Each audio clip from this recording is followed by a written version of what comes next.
might be okay. Well, no, probably not now.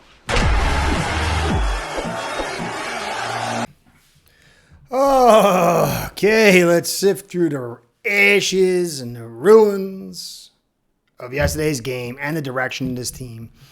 At the beginning of the offseason, I said a few things, and one of them was the offensive line is going to set the tone for this thing. Our design, and someone's going to have to fall and take the blame if things don't go well. And it won't be Chris Grier. I said Tua is likely going to be the most obvious candidate. And I have fought for 3 years to kind of get some clear things. Ever since 2021, when I started Suit Hustle, I have fought against the tide. And I was hoping that at least after yesterday's game, some good that could come out of it is the fan base would be unified. But I was seeing that in some of the comments, I'm getting called as a Tua sympathizer or whatever. And what I realize is things that I've been talking about the media and propaganda and mind control was going to be in full effect. Suit Hustle 2.0, 3.0. I don't know. We got one pretty much every year. But this is a serious one, kind of like 2021 is on the way. So I'm going to get into that stuff later on. I'll deal with it a little bit. I just want to get into the game and some of the things that are circulating for fans who have any concern about the success of the Miami Dolphins. If you took Tua out and put another quarterback here, we would still suck. We might win a little bit more. Heck, maybe we go to the postseason, and maybe if we play the right team, we'll shakily win through a victory. But we're going nowhere no matter who you have as quarterback. And that's the key element, because if you argue over these small disparate pieces, do I like Mike McDaniel? He's a decent guy. But if you remember, I said Flores was a darn good coach. I thought he got screwed. I thought he made mistakes. But I was like, I'm a little concerned about this like nice guy attitude. Something I've seen before. I dealt with in my time in football or whatever. And I'm not really, hot to trot on that. But he's not the reason we're losing. Neither is Tua. Neither is even the offensive line. All these things are not right or perfect. But the thing is, guys, if you fight over these small things, if you know anything about history, Caesar wrote his campaign in the Gallic Wars, and he talked about in Gaul, there was all these different tribes, and he couldn't take that land over. And so he would make the tribes with ancient enemies of each other fight. And as they would kill each other off, he would gain more and more power until they were so weak that he destroyed them. And that understanding applies to many things. And so while you'll have this faction, Tua is the reason we're losing. Is he the right guy? I don't know. The injury thing's serious. Clearly he gets a little shaky in big moments. But he's performed really well when it's not so deleterious. You see guys like even John Gruden predicted a win. You could see Kurt Warner is a Hall of Fame quarterback. He sees, not to say he's elite, but you can win with Tua, but you cannot win with Chris Grier and this framework. So let me get into it, because the reality is I think Chris Grier will be back unless we get together. I just want to put a few things out there. I'm seeing Chris Perkins was saying give him another year. Barry Jackson, I think, was saying 50-50. But there's two guys out there that you got to give credit to.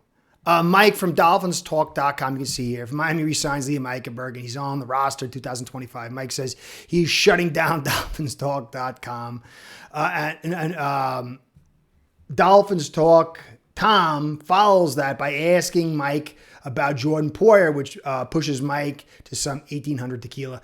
So, he's putting meat on the table to keep things focused on the real target.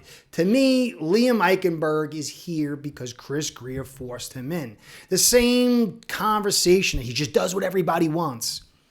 It's not legit because you see the same things kind of builds through 3 regimes. You see Chris Grier, Mr. Nice Guy, whether you hate Flores or like him, you got to deal in reality, cut Van Noy to spite him. That's not a sign of somebody who just does what the coaches want. Chris Grier has a psyop going on to create an image that's not necessarily true. But then you see over here, David Hyde, who I like a ton. Some people, I don't know why some people don't like him. I'm not saying he's the greatest forever as far as X's and O's, but I think he's got character, and I have a tendency to agree with the stuff he says. What do you wrote here? And this is a guy who's a beat. There's weight to this, and you got to get behind this stuff. You can't fight over these little things. A comfortable culture, over-reliance on a good, not great QB, no running game, little toughness on the road. Time for Stephen Ross to replace the GM Chris Grier with someone to chart a better course. That's the key. The GM defines everything. You don't like Tua, you don't like the offensive line, you don't like Mike McDaniel. It all was put together by one guy at the top. And it's been this way for quite some time. Some people are saying, we've had a drought for like 20-something years and Grier's been hit 24. I think it's a coincidence. I mean, some of that I think is a coincidence. But once he started assuming power in like 2008, head of football operations, strong correlation. So we just got to be on board. I'm going to get into the game. Tua had a bad game. But you don't take a guy that is not super elite and say win every week through the pass with us when the defenses are playing pass defense every down. That's retarded. It's ridiculous. Tua can succeed if you put the right framework around him. Will he get hurt? I don't know. That might screw the whole thing up. Will he choke in a big moment? I don't know. That might happen. He might screw it up. But he can clearly get us to the postseason and clearly win a game if you had the right framework. This was an idiot's build. I'm going to design an offense for him and show you exactly how it should be built. And I'm a nobody. And it's just a basic understanding. I'll go through the whole thing. I started doing it in a comment. This design did one clear thing. It alleviated the need to focus on the offensive line. And it took guys that somebody spent good capital on and made them look not so bad. And we had the I'm sorry Liam and I'm sorry Austin campaign. This quick throw definitely helps Tua in some regards for his spot throwing. It makes it easier on McDaniel because he could just scheme match. He doesn't really have to play call and design as much. But Brady talked about it, how you can go to the line of scrimmage, and if you're calling crosses and they play zone, you're screwed and you can't get out of it. What do? We have a very bad framework and design, and Tua might not be the guy, but he's clearly being reduced. Okay? And so you've got to stay on that because if we don't get off it, it will be a disaster. Now, you look at this running attack. Texans had a terrible offensive line. They ended up with 77 yards, 3.9 yards per carry. Look at us. Again, 2 games in a row with less than 50 yards. And Jets are not good at stopping a run. And neither are the Texans because they're out the top linebacker and they got really not much inside. And Fudukasi went down. We ran one less time than them for 47 yards, 2.6 yards per attempt, and 1.67 after contact. So we generated on our offensive line 0.9 yards before contact. That is garbage of garbage. And Tua had a terrible game. And it was throws. I'll go into each one of those big, ugly throws. No bueno. But there's games where he hasn't had it. He didn't throw a pick for 200 plays. But every week, no matter what the hopium pimps tell you, I've been showing you, this offensive line is no bueno. It's so crazy that you can lose Connor and lose Hunt, and it's like, oh no, we're awesome. It's no big deal. You don't think throwing super fast matters? You don't think that, hey, we can't run against the good teams. You don't think that is like a bellwether? Guys, this offensive line, its design, its depth, the whole arrogance of Grier behind it to laugh at fans, get proven wrong, and then double down and triple down the next season, both in personnel choices and in rhetoric. You can't focus on Grier, then and it's not about Tua. Quarterback is a piece of the puzzle. Dan Marino was but a lot better than Tua. He had no running game. The offensive line couldn't run back. He had a great left side with Sims and Webb to pass block, but he couldn't run the football, and the defense wasn't so hot. If he can't carry a team to its highest level with a run game and a offensive line as far as being imbalanced, how is Tua supposed to do it, and why would you design it that way? Why would you? Okay, so let's say you're right. Tua's no good. Well, why would you design a whole scheme wrapped around a quarterback who's no good with no run game and no blocking? Blocking raises the difficulty when it's garbage and it lowers it when it's better. Why wouldn't you design that? And I'll show you right here in the numbers from yesterday. 40 dropbacks is a tight game. Why aren't you running the football? Average depth of target, 4.9. Yards per attempt, 4.9. That is so low and so crazy. A lot of it's because of the screens and stuff. 30% screens, I'll get into that. Turnover-worthy plays for one big-time throw. Defensive pressures, 14. And the numbers changed a little bit. He was blitzed 8 times, not 4 times. A lot of it was sort of at the end. Again, if you notice, it's kind of like the Packers game. 21% blitz rate. 31.8% pressure. Despite throwing it, his time to throw, 68% of the time, he threw the football at 2.19 seconds, which is mind-blowing. And our pass rush mitigation was 52%. So 50% of the plays were extra blockers or throwing screens, and he still got 14 pressures while throwing 68% of the time, 2.19. And if you look at like the play actions, I think Texans, it was like 3.29 time to throw. Ours was like 2.31. That's crazy. I don't understand whether Tua is the guy or not. Any quarterback would not thrive in this. Why would you design it that way? Who would design it that way? Why did they design it that way? And don't tell me it's so Tua could just throw his one pass, because you would have an awesome offensive line that runs the football and still throw it fast if he's pigeonholed in this one trait.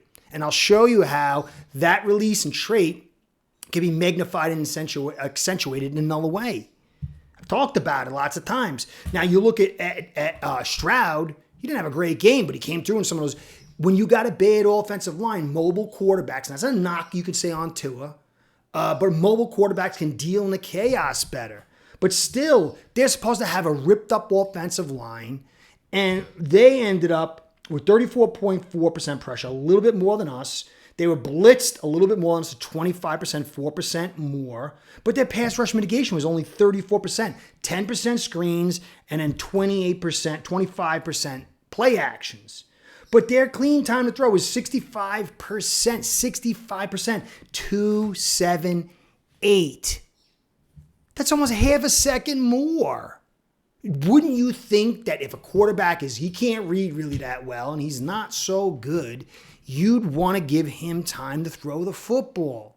And so whether Tua is the guy and not the guy, terrible or whatever, the people who are supposed to take this quarterback, however you want to create him, being bad, he can't be terrible because you wouldn't produce what he did and have the people say what he's. So let's say he's average or he's pretty good or whatever. In that whole framework, you wouldn't hand over the keys to that guy and then not build a good offensive line, because then you would be like overestimating his capabilities. And good coaching hides flaws in the players and accentuates their strengths. So if you have a quarterback who's injury prone and has problems with reading, you'd want to create a good offensive line that doesn't let him get hit, allows him to a little bit more time to process, and runs the football so the defense focuses on something other than the guy who's not so good. And if that's the case, then who's really the culprit? You could talk to McDaniel, but do you actually think that Mike McDaniel, who was in the booth and a run game coordinator, would be brought, and Green, be brought to Miami with Chris Grier, who's been here 24 years in total power and has survived multiple regime collapses unscathed, is just going to hand it over to McDaniel? Do you really think that? Do you think that he's going to be able to command power like Flores? That was a lie. Flores did not have the power that people told you. Either the people made that crap up, or they heard from somebody in the organization who was beholden to Grier and then were told these things and said, oh, Flores was a green head coach. He couldn't come in here and dominate. If he hadn't dominated, then Van Noy would have been fired, cut to spite him. He would have had, if some people say Love in the first round, the tackle in the first round and Love later, he would have had it, but he didn't. People say he wanted Watson. Grier has the power, and they manipulate the image to make him look like a nice guy who just does what he's told. But this is not the reality because there's too many. Go back to when Gase was here. We got Bushrod. He's a big piece to the offensive line. It's the same thing we're seeing now. Jesse Davis, during the Flores regime, got a cheap deal and was made a tackle when he was a guard. Who made that decision?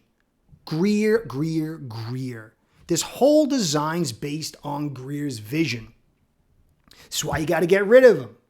Then you can get the right guy here, and then you can, if the right guy's here, he'll say Tua's no good. Or, what I would say is build the right team around him, let Tua be here, try to get the most value out of him, pick some other quarterbacks, and if Tua is superstar and he turns out to be the guy, keep him. If not, use that developed player and then trade him for assets and use the other guy you like better. Kind of like what happened with Love.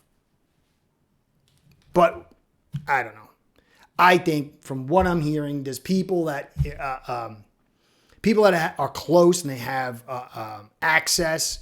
There's a lot of fire putting out from some of these guys. The Dave Hyde thing and Mike from DolphinsTalk.com gives me a little hope that Grier won't be back.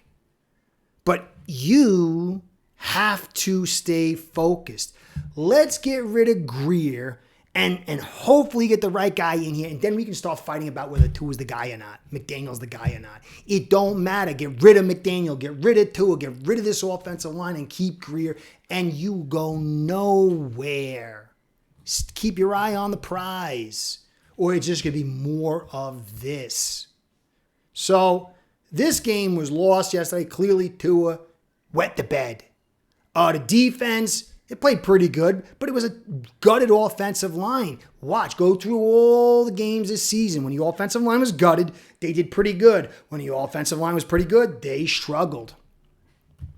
The offense had the more difficult task. The defense was better. The special teams is terrible. 4th and 2, and you get beat on the reverse for the first down. Clearly, Tua was the biggest piece. There was the one over the middle where they talked about Tyreek was supposed to cut underneath the safety playing robber. But if you look at the leverage, that safety in that corner, the corner dropped very deep, and the safety was playing a little bit shallow. And the wedge between them, the space between them, Tua shouldn't have thrown that pass. Tyreek's a $30 million guy. He should have known to cut underneath, but he could have got blasted. I don't know. I think it was a risky play. I don't think Tua should have thrown it. But you could see that there. So Tyreek wasn't doing his thing. And I think Tua totally screwed that up. Not totally screwed up, but he made a bad decision. A risky decision. Could have been brilliant. Then you go to the other one, the out to where Stingley intercepted on Hill on the out. That was a brilliant play. And Tua threw it inside. He struggles on the deep balls. He doesn't have a great arm. But he's got good enough in certain areas. There's guys out there who've won with those kind of arms. That was a deep out, and he struggles with it. He threw it behind. It wasn't accurate, but Stingley made an unbelievable play, not working on that double move and shooting underneath. It could have been a double move, and he'd been fried. Brilliant. But even he had Gruden said, why are you attacking Stingley? He's the best cornerback in the league. So it goes back to more than just Tua. Tua is a piece of the puzzle, but it goes back again. Why last cycle were no top coaches interviewing with us? McDaniel was like down the line. I mean, we had the underneath dealings for Brady and Peyton, and that got washed out. But then no one else really of any note wanted to deal with us. And we were stuck going with McDaniel. And then we decided to go for Hill and rush to win now with the guy who was green. I've said that. I spent like all the first couple of months of him being hired. It's like, why are we going all in on a guy who's that green? Well, because they wanted to raise ticket prices the next year. So you had to look good. So that's it. I mean, this offensive line's bad. You're not telling me that Eichenberg. Go watch Eichenberg. Eichenberg, the battle to keep Eichenberg in a particular position was with Flores. He was drafted as a tackle. They rated him as a guard. He ended up being a tackle, and then Jackson moved inside. And then the first year, the offensive line Dolphins coach was arguing with Smith over Jones over Eichenberg, and then he was gone. How is Eichenberg still here? And that goes back to, like I said, check the history of Grier's father in New England. He was battling with Carroll over his pick starting or not, and he was working in the back scenes with the owner, and he had the players kind of undercutting him that were his guys. Are you not seeing the same thing over and over again? So we've got to get off Grier. And then we can do the battle and discussions and whatever else. But if we don't get rid of him, it is going to be ugly. Anyway, why are you talking about it, Curtis? Again. Because we're in the same spot again. With the same guy leading again. Can't you get it? Groundhog Day. That's why I'm going to play it at the beginning. Groundhog Day. Because the guy in the movie, he didn't learn his lesson. And so kept repeating and repeating and repeating. So it's going to happen here, guys, until we fix these things. So I hope you enjoyed. I'll get more film to you tomorrow and stuff. It's hard. It's hard. There's a lot of people just... But you've got to keep evaluating. You've got to stay in the fight. Because if we get a new GM, we got to know the talent and kind of figure out what we got. And if we have any hope of getting rid of Grier, because Ross is not going to want them, you've got to stay in and not have bad evaluations or be in the wrong track, because any little loophole, he'll sneak through for another season and it will extend out our failure. He'll draft again and probably do a bad job. And it's just going to draw this stuff out. Next year, we can just totally gut things, cut it up, get the right guy in here, and then 1 year closer, hopefully, to what we want. Anyway, Curtis saying, be well, go Fins. Curtis out. Today, by getting signed up with AceBread.com service that'll allow you to book action on sports from all around the world.